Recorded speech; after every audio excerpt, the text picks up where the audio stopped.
Dalam perkembangan ilmu kedokteran saat ini, pemeriksaan radiologi memegang salah satu kunci dalam penegakan diagnosis. Oleh sebab itu, banyak sekali kita ketahui saat ini pemeriksaan-pemeriksaan radiologi seperti USG, rongsen, CT scan, ataupun MRI. Hal itu sudah sangat lumrah untuk saat ini. Namun, apakah seluruh pemeriksaan radiologi itu harus dilakukan dalam penegakan diagnosis? Dan apa saja yang perlu kita waspadai? Atau apa saja prosedur yang perlu kita ketahui sebelum melakukan pemeriksaan radiologi? Mari kita dengarkan dan kita kenal lebih dekat pemeriksaan-pemeriksaan radiologi bersama Sekilas Sehat hari ini dengan Dr. Novia Andansari Putri, spesialis radiologi.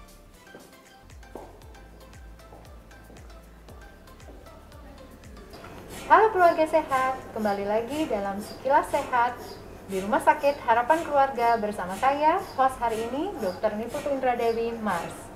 Hari ini kita sudah pindah di salah satu ruangan di Rumah Sakit Harapan Keluarga, yakni ruang MRI, bersama dengan salah seorang dokter spesialis kami, yakni Dr. Novia Andansari Putri, spesialis radiologi. Beliau memang sudah expertnya dalam masalah radiologi di rumah sakit kami. Oke, hari ini kita kedatangan tamu yang super spesial. Terima kasih sudah datang di segmen Sekilas Sehat, dokter. Sama-sama, dok. Alhamdulillah, baik. Sehat menuju GP, dokter?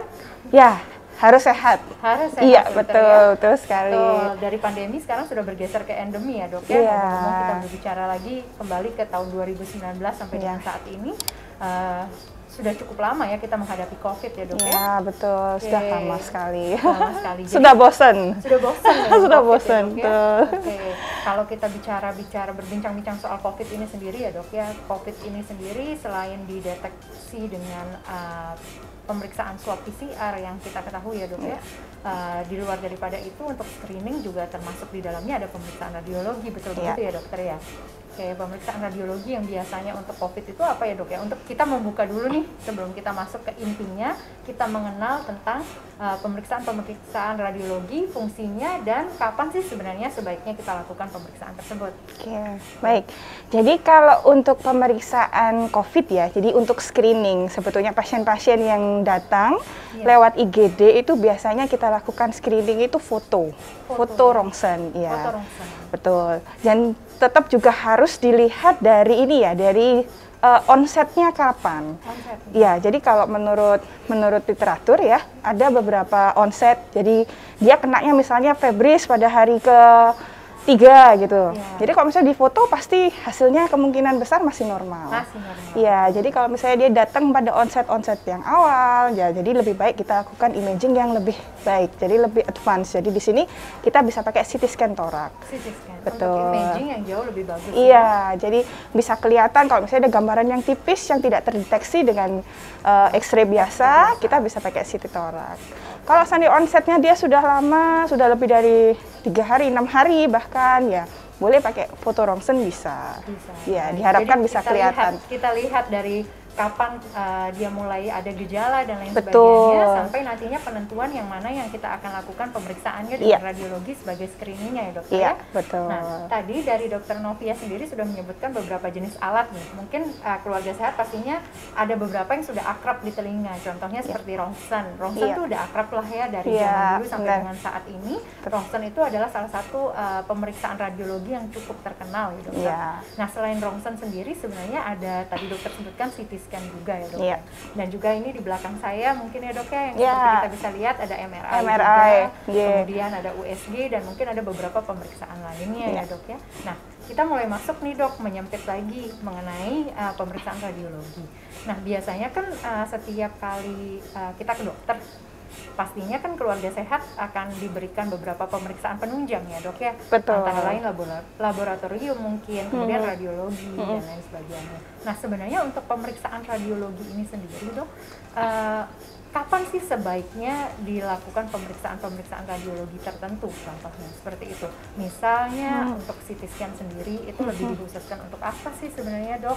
Kemudian MRI itu untuk apa? Karena kan banyak nih tipikal zaman sekarang orang akan datang kemudian langsung minta diperiksa ini, itu iya. kan sudah tipikal sekali. Iya, betul. Nah, sebenarnya apa sih keuntungannya dan apa sih kerugiannya untuk melakukan pemeriksaan radiologi itu sendiri mungkin Iya. seperti itu dokter? Jadi kalau untuk pemeriksaan radiologi sendiri itu sebenarnya ada kriterianya, ada penyakit yang memang oh ini harus pakai ini gitu ya. Jadi tidak semua penyakit paling bagus kan, katakanlah kita kalau lihat dari range harga ya, paling bagus, paling keren, paling advance pakai MRI. Tidak semuanya seperti itu. Misal ada pasien nih, dia kecelakaan, ya kan kita curiga dia gegar otak pasiennya. Pemeriksaan awal yang kita lakukan bukan MRI, jadi kita periksanya lewat CT scan, begitu ya, karena CT scan kita mau melihat bagus untuk melihat tulang. Jadi kok kita mau lihat fraktur, pasiennya mungkin yang ada cedera kepala, terus kalvarianya dia retak gitu ya, ada perdarahan, itu bagus pakai CT scan. Ya, jadi beda lagi misalnya kita pakai background, misalnya pasien datang dengan stroke. Oh, kita tanya, pasti kan kalau dokter di GT pasti tanya ya dok ya, ini onsetnya kapan, mulai pertama kali dia kena kapan? Oh, sekitar 4 jam yang lalu, kurang dari 6 jam. Kita akan kejar suatu fase namanya hiperakut fase pada stroke dengan MRI. Betul, jadi diharapkan dengan pemeriksaan penunjang kita lebih mengerucutkan diagnosis untuk membantu klinisi menegakkan diagnosis supaya terapinya pas. Gitu. Jadi nggak serta-merta bahwa segalanya yang advance, segalanya itu paling bagus. Iya, itu yang paling bagus. Iya. Tidak serta-merta seperti saya taunya ada pemeriksaan MRI nih, gitu ya. Maunya itu gitu. Enggak, iya.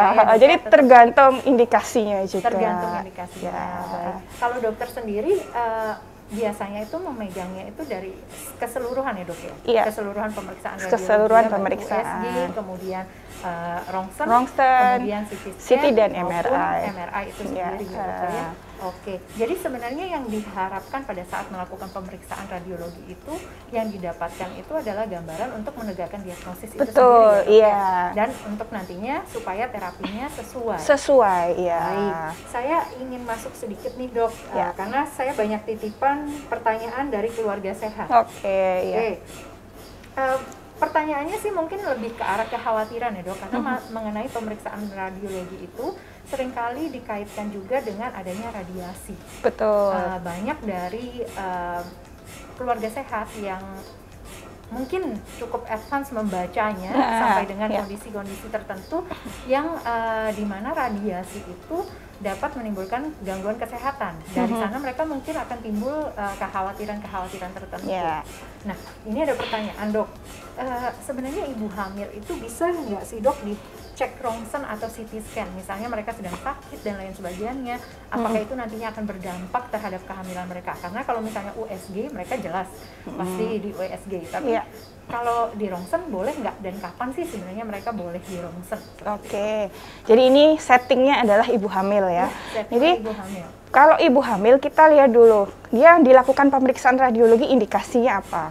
Misal dia ada penyakit pada abdomen ya, pada perutnya, ya kita pasti kejar pakai USG. Betul. Karena kalau abdomen itu pemeriksaan pilihannya adalah USG dan CT scan abdomen untuk melihat traktus digestivus, jadi usus dan lain-lain, itu pakai CT scan. Betul. Kalau MRI nggak bisa. Jadi MRI kalau untuk abdomen ya paling bagus untuk melihat traktus biliaris ya. Nah, jadi kalau misalnya ada suatu misalnya inflammatory bowel disease, ya kalau mau di MRI bakal nggak bisa kelihatan. Jadi mungkin yang masih bisa kita gunakan adalah USG ya. Betul, kok misalnya kita pas bisa ketemu gambaran bowel thickening ya, wall bowel thickening bisa. Tapi paling bagus pakai CT scan. Jadi kita kejar yang aman dulu dok. Betul, pakai USG. Ini kalau settingannya dia sakitnya di perut. Ya. Kalau misalnya dia seperti misalnya nih dok, sekarang lagi musim-musimnya COVID. Nah. Misalnya dia COVID dan lain sebagainya. Mau periksa paru nih. Misalnya mau lihat nih organ parunya atau bagian dadanya, otomatis kan seperti tadi dokter bilang screeningnya itu pakai rongsen Rongsen. atau di CT scan, CT scan. berdasarkan omset dan lain Iya, sebagainya. Nah, sedangkan dia sedang hamil, sebenarnya itu aman nggak? Begini, kalau orang itu hamil ya, ibu ini hamil, kita pasti kejar dengan yang low radiasi dulu. Jadi kita pasti kejar dengan rongsen. Iya, itu dengan lebih low ya dok? lebih low, betul. Kalau orang hamil itu sekitar ada dosis radiasi dok ya. Jadi setiap orang punya namanya dosis radiasi. Pekerja radiasi mempunyai dosis tersendiri. Pasien punya dosis tersendiri. Kalau ibu hamil itu sekitar 500 biasanya. Jadi kita pakai gray atau pakai rat. Jadi kalau ibu hamil itu ada 500. Sedangkan kalau pemeriksaan fotorongsen itu 1 kali jebret itu 0,0007. Oh, jadi sangat-sangat rendah. Kecil, ya, betul.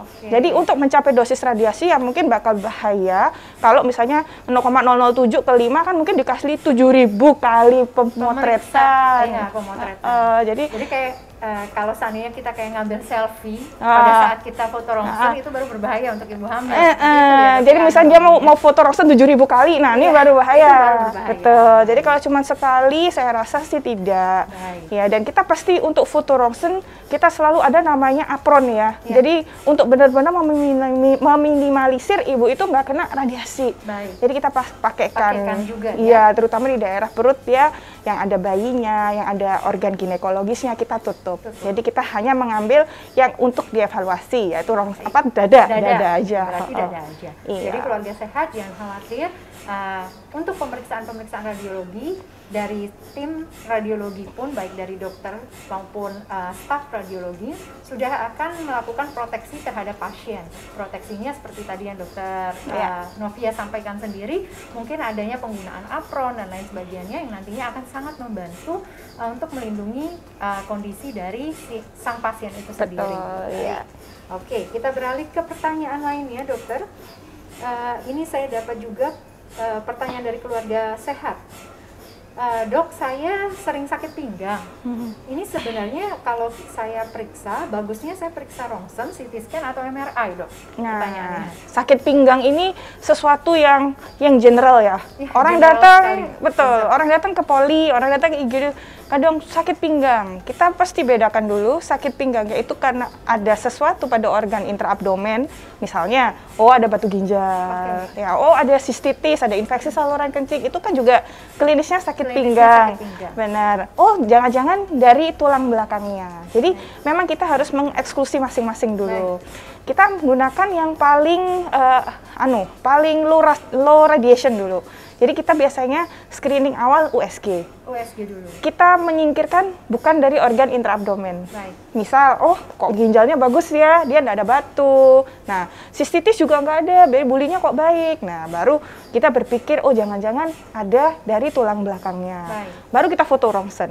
Nah, misalnya di foto rongsen kelihatan nih ya, kok curve-nya dia lurus sekali. Ya, jadi kan curve curve itu yang normal itu ya enggak lurus begini ya. Ada lekukannya. Betul. Nah, kalau misalnya cuma lurus, biasanya sama dokter pengirim, dokter neuro biasanya atau dokter rehab medik ya atau dokter orto akan langsung dikirim untuk MRI.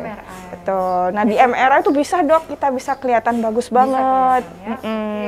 Jadi lebih ke arah MRI-nya berarti. MRI-nya, betul. Di rongsen nggak ada apa-apa ya. Ataupun USG terlebih dahulu, baru nantinya MRI. Di MRI untuk yang terakhir. Oke, pertanyaan yang terakhir dok. Saya masih ada 2 pertanyaan dok, mohon maaf. Yang selanjutnya, apakah sakit mah kronis itu bisa dicek dengan pemeriksaan radiologi nggak dok? Dan pemeriksaannya sebenarnya apa? Kalau mah itu kembali lagi salah satu penyakit yang sering betul. Dan hampir semua orang punya. Pasti ya, benar. Jadi kalau sakit mah itu kan sesuatu yang ini ya, kita balik lagi mah itu lambung. Lambung adalah bagian dari traktus digestivus. Nah, kalau kita mau bagus, ya oke pakai CT scan. Kita harus melihat ada inflammatory atau tidak. Tapi kan nggak mungkin langsung di CT scan. Bisa kita misalnya USG dulu. USG dulu. Biasanya gambarnya juga tidak terlalu spesifik ya untuk mah mungkin ada penebalan dinding dari gaster. Nah biasanya kalau misalnya referrednya physician-nya adalah internis, biasanya oleh dokter internalnya akan dilanjutkan dengan pemeriksaan mereka lebih lanjut, misalnya dengan endoskopi dan lain sebagainya. Betul. Jadi tetap sebenarnya bisa dilakukan, tapi untuk melihat kejelasan atau mencari penyebabnya pun paling hanya untuk melihat apakah ada penyebab lain ya dok, yang menyebabkan itu. Tapi untuk melihat kondisi dalamnya sendiri pun untuk USG itu sedikit kurang jelas. Baik. Nah ini pertanyaannya baru pertanyaan terakhir ini dok. Orang tua saya dok didiagnosis demensia. Itu aman nggak sih untuk melakukan pemeriksaan MRI, karena kan biasanya pemeriksaan MRI itu cukup lama, dan bagaimana prosedurnya dok? Oke, jadi MRI itu memang golden standard untuk pemeriksaan neuroradiologi yang berhubungan dengan soft tissue. Jadi betul. Soft tissue itu berarti brain-nya. jaringan lunak ya dok? Iya. Jadi kita lihat brain-nya. Jadi kepala itu kita bagi dulu. Kita mau lihat struktur brain atau kita mau lihat bone-nya. Nah, kalau kita mau lihat bone, kalvaria, orang dengan kecelakaan seperti setting awal tadi, ya pakai CT. Tuh.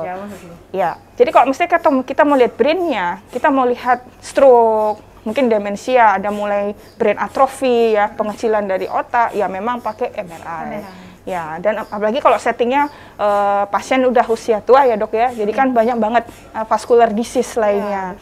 Betul. Jadi kalau misalnya kita lakukan MRI itu cukup spesifik, cukup sensitif untuk melihat kelainan vaskular dan untuk menilai brain parenchyma, struktur brain parenchyma-nya. Jadi otaknya itu sendiri yang benar-benar kita lihat ya dok ya? Iya, benar. Dan selain itu, MRI itu punya namanya sekuen namanya MR angiografi. Jadi MR angiografi itu untuk melihat vaskular. Baik. Ya, jadi pembuluh darah pada otak ya, circulus Willisi itu bisa terlihat baik dengan MRI. Betul. Jadi kita bisa menilai pembuluh darahnya, menilai juga bagian-bagian otaknya, seperti itu ya dok ya, secara mudahnya. Ini kan. Dan untuk prosedurnya sendiri sebenarnya apakah benar lama dok untuk melakukan MRI itu, atau kurang lebih berapa lama sih yang biasanya untuk satu kali pemeriksaan MRI? Oke. Kalau untuk MRI brain rutin itu biasanya sekitar 30 menit. 30 menit. Iya, 30 menit. Jadi kan kadang pasien itu nanya, "Oh, kemarin saya di rumah sakit ini saya dimasukkan," kan kadang pasien nggak tahu ya itu alat apa. Sedangkan bentuknya MRI ini sama kayak CT scan. Nah, iya. Jadi mungkin beliaunya nggak tahu sebelumnya itu diperiksa CT atau MRI, kok di rumah sakit sana cepet, saya cuma 10 menit gitu ya. Nah, jadi gini, kenapa MRI itu lama dibandingkan CT scan? Jadi CT scan itu adalah basicnya ada reformat. Pasien diambil sekali jebret masuk, mungkin 2 menit ya kan? Itu kita akan dapatkan satu potongan gambar, yaitu aksial. Nah, aksial yang bentuknya bulat-bulat itu kita reformat, yang reformat adalah komputernya. Nah, jadi cepat, dia cuma sekali. Sedangkan MRI kenapa dia bisa lama? Karena MRI itu prinsipnya orang jahit pakaian dok. Jadi tailor. Nah, jadi ada proses ininya satu persatu, betul. Jadi kita misalnya beli pakaian itu di toko serba. Kalau ukuran L ya mau lu L besar kecil segitu ukurannya. Nah, kalau sedangkan MRI enggak. Kita misalnya mau melihat soft tissue tumor atau mau melihat brain tumor. Ada beberapa sekuen yang mungkin di luar prosedur rutin. Nah, jadi kita tambahkan lagi. Jadi memang lama kerjanya, betul. Tapi itu hanya sekitar 30 menit ya dok? 30 sampai 40 menit. Iya. Dan itu ada di ruangan seperti ini ya dokter ya? Iya, betul. Ada di ruangan seperti ini. Iya. Biasanya kalau di kita tuh ada sound ya dok ya? Biasa kita tambahin sound untuk biar nggak jenuh, benar. Iya, jadi keluarga sehat kalau misalnya lagi diperiksa MRI biasanya ada musik ya? Request boleh request loh. Iya, requestnya bisa. Jadi pada saat dilaksanakannya pemeriksaan tidak jenuh, tidak khawatir juga ya. Iya, benar. Dan yang paling penting adalah kesiapan mental terlebih dahulu ya, Iya. karena berada di ruangan seperti ini selama 30 sampai 40 Cukup menit. lama. Cukup lama. Cukup lama. Baik, keluarga sehat. Jadi terima kasih banyak Dokter Novia Sama-sama, hari ini Dr. sudah Dewi. mengenalkan kita tentang pemeriksaan-pemeriksaan radiologi. Untuk pemeriksaan-pemeriksaan radiologi yang tersedia di Rumah Sakit Harapan Keluarga, kita menyediakan dari USG, rongsen X-ray, kemudian kami juga memiliki CT scan 128 slice dan MRI 1,5 Tesla. Dan di sini dapat langsung berkonsultasi dengan Dr. Novia Andansari Putri, spesialis radiologi. Dan untuk keluarga sehat sekalian, apabila ingin membooking terlebih dahulu pemeriksaannya, maka silakan langsung menghubungi hotline kami di 0370 617 7000. Sekali lagi, bisa untuk membooking langsung di hotline kami di 0370 617 7000.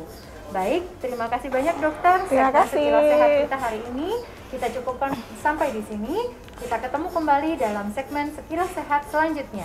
Your Health, Our Care.